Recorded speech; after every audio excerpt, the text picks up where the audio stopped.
शहर के एक पुराने मोहल्ले में एक इमारत थी जिसका बैरूनी हिस्सा आम लोगों के लिए मामूली सा लगता था, मगर अंदर का हर कमरा, हर दीवार, हर फर्श एक राज छुपाए हुए था। मैं और मेरी फैमिली 1 साल कबल यहाँ शिफ्ट हुए थे, एक पुराना घर जो पहले किसी ने खाली छोड़ा था। पहली रात कुछ अजीब महसूस हुआ खामोश थी। बाहर के कुत्ते नहीं भौंक रहे थे और ना ही कोई गाड़ी की आवाज थी। मैंने पहली बार महसूस किया कि घर में कुछ मौजूद है, मगर वो चीज नजर नहीं आती, सिर्फ मौजूदगी का एहसास देती है। एक खाली कमरे में भी, एक खाली कुर्सी के पास भी, और हर वक्त जैसे हमें देख रही हो, मगर हम इसे नहीं देख सकते। पहली रात मैंने वो आवाज सुनी, हल्की सी कुर्सी की हलचल। पहले तो मैंने सोचा कि हो सकता है फर्श पर हुआ से हल रही हो, मगर जब मैं कमरे के सामने आया, कुर्सी मुकम्मल तौर पर खाली थी और फर्श पर कदमों के निशानात भी नहीं थे।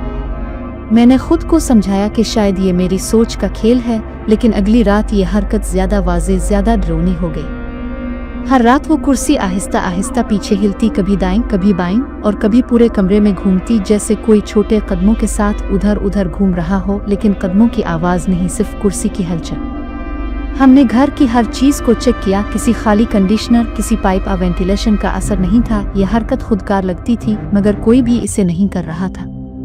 वालिदैन ने पहले मुझे समझाया कि ये सिर्फ पुरानी इमारत की आदत है, लकड़ी की वजह से आवाजें आती हैं, लेकिन जल्द ही वो भी महसूस करने लगी। एक रात वालिदा ने खुद आवाज सुनी, कुर्सी आहिस्ता आहिस्ता हरकत कर रही थी, और उन्होंने कहा, ये साया तुम्हारे साथ नहीं है, ये हमारे साथ भी है, और ये हमें देख रहा है हर वक्त। मैंने नोटबुक निकाली, हर वाकया, हर हरकत लिखनी शुरू की, ताकि याद रख सकूं कि क्या हो रहा है।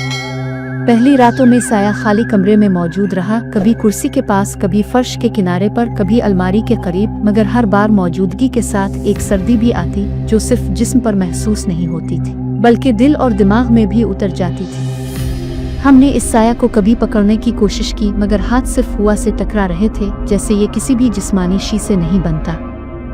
थोड़े दिन बाद हरकत में इजाफा हुआ, कुर्सी के साथ साथ दरवाजे भी खुद ब खुद आहिस्ता आहिस्ता खिलने लगे, कभी बंद कभी खिले, और हर बार जब कुर्सी हिलती, दरवाजा भी हरकत में आता एक साथ, जैसे कोई खेल रहा हो लेकिन नजर नहीं आ रहा। मैंने कैमरा लगाया, रिकॉर्डर ऑन किया, मगर हर बार जब हमने बाद में वीडियो देखी, सिर्फ खाली कमरे का मंजर था। कुर्सी और दरवाजा पहले जितने भी हल रहे थे, अब सुकून में थे, जैसे कुछ भी हुआ ही ना हो।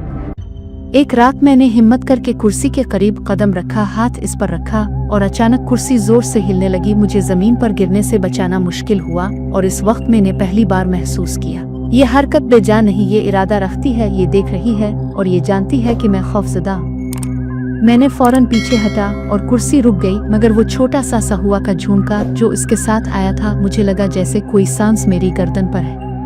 चंद दिन बाद साया ज्यादा मुतहर्रिक हुआ, ना सिर्फ कुर्सी बल्कि मेज की चमकदार सतह पर हाथ के निशान, किताबों पर सफ़हात का हरकत करना, हता कि बिस्तर की चादरों में भी खींचने की अलामात पैदा हो गई। हमने वालिदैन से कहा, लेकिन वो खौफजदा होकर खुद कमरों में ज्यादा वक्त नहीं गुजारने लगी। मैंने फैसला किया कि हर रात इसकी हरकत रिकॉर्ड करूं, ताकि किसी भी साइंसदान या माहिर को दिखा सकूं। पहली मुकम्मल रात मैंने पूरी मंजिल की निगरानी की, कैमरा हर कमरे में, रिकॉर्डर ऑन। रात के 2 बजे कुर्सी खुद हरकत करने लगी, और उसके साथ ही साया कमरे के वस्त में नमूदार हुआ। पहली बार मैंने इसे देखा, ये कोई इंसानी शक्ल नहीं थी, ना ही मुकम्मल साया, बल्कि एक धुंधली सी शक्ल जो किसी चीज में लिपटी हुई हो। आंखें ना थी ना मुंह, बस मौजूदगी, और हर बार जब कुर्सी हिलती, यह करीब आता, करीब और करीब। मैंने हरकत की वीडियो देखी, और हर फ्रेम में जो मैं कुर्सी के करीब नहीं था, वहाँ साया नजर आ रहा था, लेकिन आंखें ना थीं, बस खाली, और हर कदम मेरे साथ मेरी हरकतों की नकल कर रहा था, जैसे मेरा अक्स हो, लेकिन एक छोटा सा मुड़ने वाला खौफ जो जिंदगी खत्म कर देता है। रात के इख्तिताम पर मैं थका हुआ, मगर रिकॉर्डर ऑन किए बगैर सो नहीं सका। अगली रात साया ने आवाज देना शुरू कर दी, एक धीमी सरगोशी जो सिर्फ मेरे कानों में थी, हम हमेशा तुम्हारे साथ हैं, तुम्हारी खौफ में, तुम्हारी सांसों में, तुम्हारी नींद में। और फिर कुर्सी जोर से हिली, दरवाजे ने दरार मारने की कोशिश की, और मैं जान गया ये साया सिर्फ हरकत नहीं, ये हमारी जिंदगी के अंदर मौजूद है, और हर रात कुछ नया करेगा। मैंने एहसास किया कि ये सिर्फ एक कमरे का मसला नहीं, ये घर का हर कोना, हर कमरा, हर शय, हर साया, और हर इंसान के अंदर मौजूद खौफ को जांच रहा है। हर कदम, हर हरकत, हर नख का झपकना, ये सब इसके लिए दावत थी। मैंने घर के हर कमरे में छुपे खौफ को महसूस करना शुरू कर दिया था। साया सिर्फ कुर्सी या दरवाजे तक महदूद नहीं रहा, अब वो हर जगह मौजूद था। रात के वक्त जब रोशनी बंद होती तो ऐसा लगता जैसे घर की हर दीवार सांस लेने लगती हो, हर फर्श हिलना शुरू कर देता और हर चीज यहाँ तक के पुराने फ्रेम, खिड़कियों के शीशे मेरे खौफ को देखकर हरकत करने लगते। मैंने कई रातें कैमरे के सामने गुजारी, हर हरकत रिकॉर्ड करने की कोशिश की, मगर हर बार वीडियो में कुछ भी वाजे नहीं आता, बस एक धुंधली सी शक्ल जो कभी कमरे के गोशे में, कभी फर्श के ऊपर, कभी कुर्सी के पास नमूदार होती और हर बार वो मुझे घूरती, मगर आंखें नहीं, सिर्फ मौजूदगी। एक रात मैंने सोचा कि शायद इसे समझने की कोशिश करूं। मैंने कमरे के बीच में एक छोटा सा खिड़की वाला चिराग रोशन किया और कुर्सी के करीब जाकर कहा, मैं जानना चाहता हूँ तुम कौन हो, क्यों यहाँ हो। चंद लम्हों के लिए खामोशी छा गई, फिर कुर्सी जोर से हिली, लेकिन यह हरकत पहले से भी ज्यादा तेज और ताकतवर थी। मैं पीछे हटा और इसी लम्हे कमरे के तमाम आईने धुंधले हो गए, जैसे कोई चीज उनके पीछे छपी हो। फिर वो सरगोशी दोबारा आई, अब आवाज वाज़ेह थी मगर गैर इंसानी गहरी और हर लफ्ज में खौफ भरा, हम देख रहे हैं, हम सब्र कर रहे हैं, तुम्हारी नींद हमारी दावत है। मैं जान गया कि ये साया सिर्फ हरकत नहीं कर रहा बल्कि हमारी जिंदगी में घुस रहा है, हर दिन की सांसों, हर रात की नींद, हर खौफ, ये सब इसे ताकत देते हैं। मैंने घर के हर कमरे में चिराग रख दिए, हर कमरे की दरवाजे पर निशान लगाए, मगर साया किसी दीवार कमरे से महदूद ना रहा। वो अब घर के हर गोशे में छुपा था और जब मैं इसकी मौजूदगी महसूस करता, कुर्सी और दरवाजा खुद ब खुद हरकत करते, कभी छोटे छोटे झटके, कभी जोरदार धचके, जैसे कि वो छेड़ रहा हो, खेल रहा हो, कभी खौफ बढ़ा रहा हो। एक रात मैंने महसूस किया कि साया मेरे करीब आ रहा है। वह ठंडी और भारी हो गई, जैसे कोई सांस मेरी गर्दन के पीछे हो। मैंने आंखें बंद की, दिल जोर जोर से धड़क रहा था और अचानक कुर्सी जोर से हिली, बिस्तर के कोने से छोटे छोटे कदम की आवाजें आने लगे, लेकिन कदम नहीं, जैसे कोई रेंग रहा हो, और साथ में वो धीमी सरगोश, हम तुम्हें देख रहे हैं, तुम्हारे ख्वाब हमारी ताकत है। मैंने हिम्मत करके मोबाइल उठाया, टॉर्च ऑन की और सामने देखा तो कुर्सी खाली थी, मगर फर्श पर छोटे छोटे निशानात नजर आ रहे थे, जैसे कोई गैर मरी वजूद वहां से गुजर गया। मैंने रिकॉर्डर ऑन किया और हर लम्हे रिकॉर्ड कर रहा था, मगर जैसे ही मैंने वीडियो देखी, साया कमरे के गोशे में था, लेकिन इसकी शक्ल बदल रही थी, कभी इंसानी, कभी धुंधला, कभी घिसकता हुआ, कभी हुआ में तैरता हुआ, और हर बार वो मुझे घोर रहा था। रातें गुजरने लगे और साया ज्यादा जारहाना हो गया।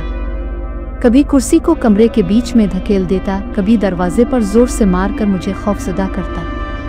मैंने महसूस किया कि ये साया सिर्फ हरकत, आवाज नहीं, ये हमारे अंदरूनी खौफ को शक्ल दे रहा है और हर खौफ के साथ ताकतवर होता जा रहा है।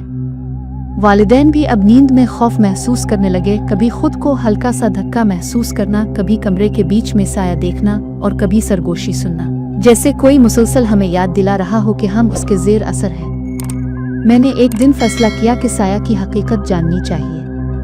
मैंने किताबें, मकामी किस्से और पुरानी रवायात खंगाली और पाया कि ऐसे घरों में साया जो नजर न आए, वो अक्सर उन लोगों के खौफ और गुस्से से पैदा होता है जो कभी घर में आए हों और छोड़ गए हों। मगर हमारा घर खास था क्योंकि यहाँ आने वाला साया न सिर्फ देख रहा था बल्कि इंतजार कर रहा था कि कब हम अपने खौफ के साथ उसकी दावत कबूल करें। एक रात मैंने मुकम्मल तैयारी की, रिकॉर्डिंग डिवाइसेस हर कमरे में, कैमरा हर जाविये से, और मैं खुद कमरे के वस्त में बैठा। रात 12 बजे कुर्सी खुद हरकत करने लगी, दरवाजे जोर से खिलने बंद होने लगे और साया नमूदार हुआ। मैंने अपने दिल की धड़कन रोककर इससे पूछा, तुम कौन हो, क्या चाहते हो? साया झक गया हुआ में लिपटा और सरगोशी में जवाब आया, हम वो हैं जो कभी नहीं जाते, वो जो इंतजार करते हैं, और तुम्हारा खौफ हमें ताकत देता है। मैंने इस वक्त पहली बार महसूस किया कि ये साया हमारे साथ सिर्फ खेल नहीं रहा बल्कि हमारी जिंदगी का हिस्सा बन चुका है। मैंने महसूस किया कि अगर हम आंखें बंद कर दें तो ये हमारे ख्वाबों में आएगा, हमारे ख्वाबों में हर हरकत करेगा, हर खौफ को हकीकत में बदल देगा। और फिर कुर्सी खुद जोर से हरकत कर गई, मेरी तरफ बढ़ी, मैं पीछे हटा, मगर साया भी करीब आ रहा था और आवाज में खफकान था, सो जाओ, तुम्हारी नींद हमारा हक है। मैंने हिम्मत करके चिराग को नजदीक रखा, साया इस पर घूमने लगा, लेकिन रोशनी इसे नहीं मार सकती थी, ना रिकॉर्डिंग, ना दरवाजा, ना कोई जिस्मानी चीज। ये हकीकत बन चुका था कि ये मौजूदगी सिर्फ जिस्मानी दुनिया से ताल्लुक नहीं रखती बल्कि हमारे जहन, दिल, खौफ और ख्वाबों से जड़ी हुई है। रात के आखिर में मैंने खुद को बिस्तर पर छोड़ दिया, आंखें बंद की, दिल धड़क रहा था और कुर्सी हरकत कर रही थी, दरवाजा आहिस्ता हल रहा था और साया हमारे कमरे के कोने में मौजूद था। जैसे इंतजार कर रहा हो हर सांस हर पिल हर ख्वाब के लिए। मैंने महसूस किया कि वो खामोश साया कभी नहीं जाता और वो हमारे अंदर रहता है, हमारी नींद में, हमारी सांसों में, और हर बार जब हम आंखें बंद करते हैं वो हमें देखता है, हमें आजमाता है और हमें याद दिलाता है कि यहाँ रहने वाला कभी नहीं छूटता।